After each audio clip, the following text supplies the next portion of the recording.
Sa pagbabalik ko sa maginang nakatira sa basurahan noon, ito ang aking inabutan. Halos hindi na makita ang kanyang bagong tahanan dahil sa tambak na damit sa harapan ng bahay niya.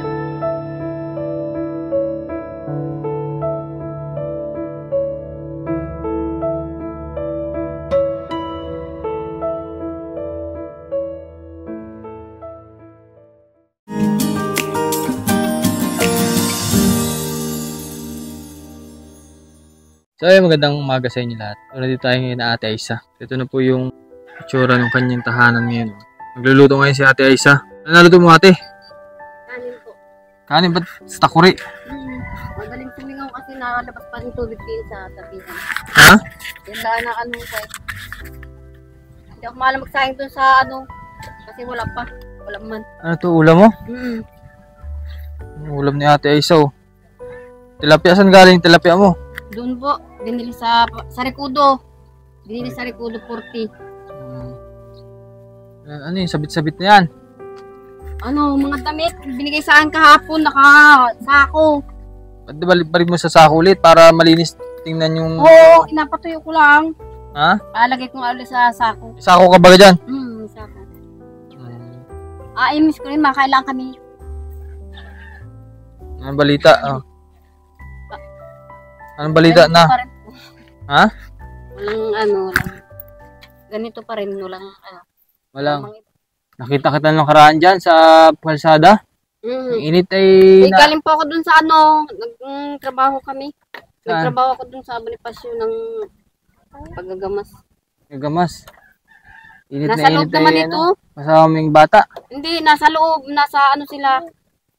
Sa ano nung may-ari ng bahay. Mabubuti na alagaan. Oo. Parang ito yung matagal nating isda mo na yan. Eh, ba't nandiyan pa? Akain mo pa rin yan? Bakit yan? Akain mo pa yung matagal na ata yan? Hindi man, kaprito ko pa lang yan. Sa Rikudo ko binilan ngayon. Oo, kaprito mo lang baga. Alam ko matagal na yun eh.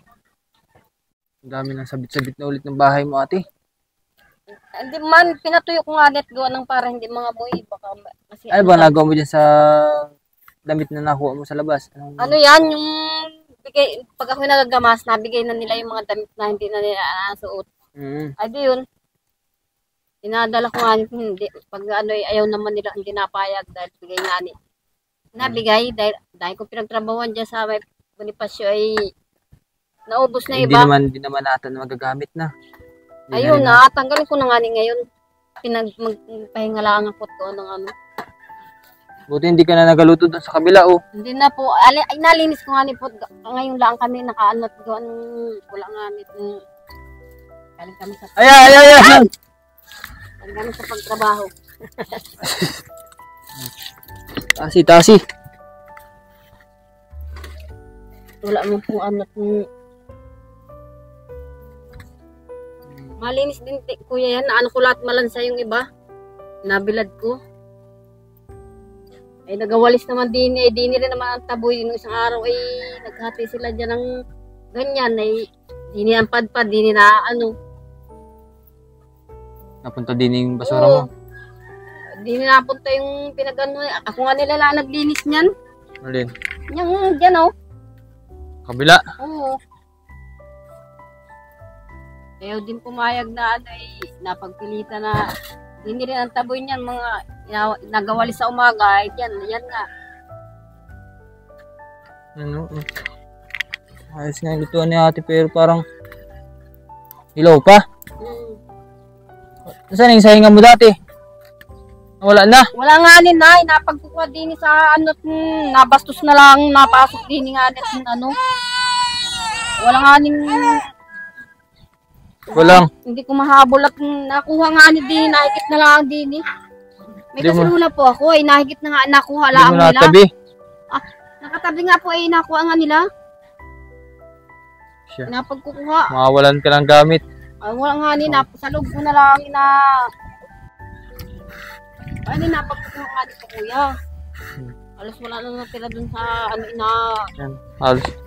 Halos matabunan na yung bahay mo. Oo, naabutan ko nga ni, nakakuha na nila eh.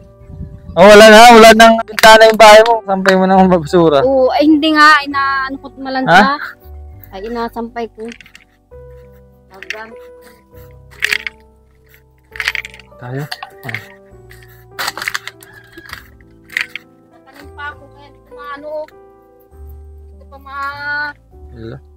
kaso. Natanim pa ako ng tanim. Ano, tanim mo? Yung ganyan nga nabuhay ko pa. Ay may ugat na siya. Yan, cactus. Nabuhay ko pa siya. Kasi kaya yan tuloy ang kalat nila. Namamala yan. Padalawang cactus na kasi ginagawa. Benta mo dyan? Ha? Ano lang, 250 lahat yan. Dalawa.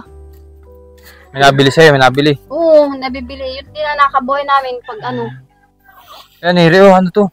Damit din ito. Damit din yan. Oo. Ang dami na naman damit yan.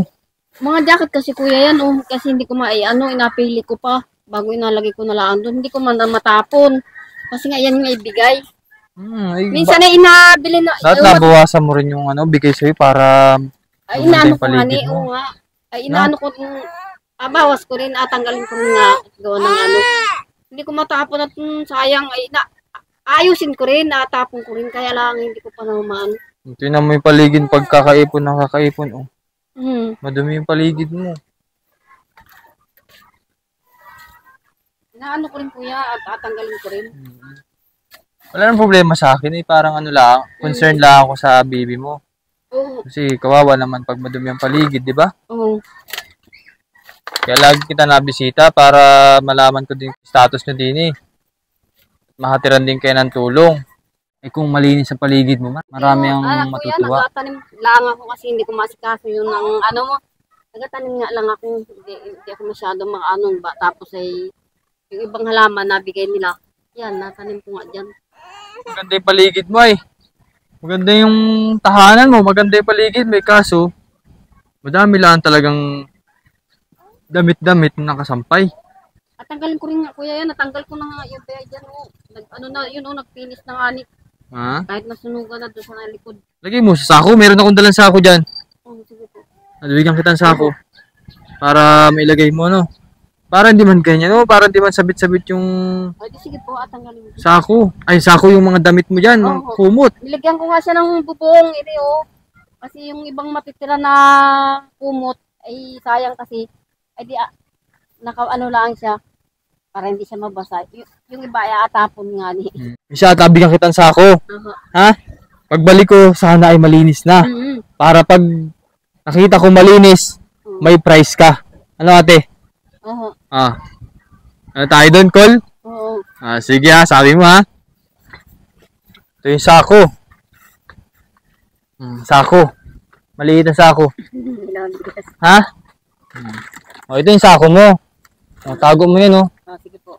Basta pagbalik ko malinis na yung paligid mo Lagi mo sa sako para hindi man ganito yung itsura ng paligid mo. Meron palang pagkain dito si Nining, Tinapay. Kapag meron ba si Nining? No, hindi pa. Hindi pa. Nining ng Skyflakes. Yan. Yan Pate. Nakain ba siya ng ganito? At yun nga po mga babayan, kaya nagbabalik din po ako para mabisita ko rin si Ate Aisa. At para kahit paano po ay masabi din natin kung ano yung pwede niyang gawin din niya sa tahanan niya, sa paligid niya. Yan, ganito yung itsura ng paligid niya. So yun nga, mayroon kaming usapan ni Ate Aisa na next sa punta ko dito ay sana malinis na. Ano ate? Umaasa ako na yun ang gagawin mo sa next punta ko dito, malinis na. Malinisan ka na po makain-lakan. Para naman matuwa, maraming matuwa sa yung sponsor, Sige. So mga babayan, lang po muna ang update natin kay Ate Aisa. At maraming salamat po pala kay Ma'am Betty sa pagbibigay po ng tulong sa Mindoro. Maraming salamat po sa tulong na Tita Maria Macnet, Sir Mel, Ma'am Cecil, Ma'am Nana, at sa mga anonymous sponsors na lagi nandiyan po para tumulong sa atin. Maraming salamat po.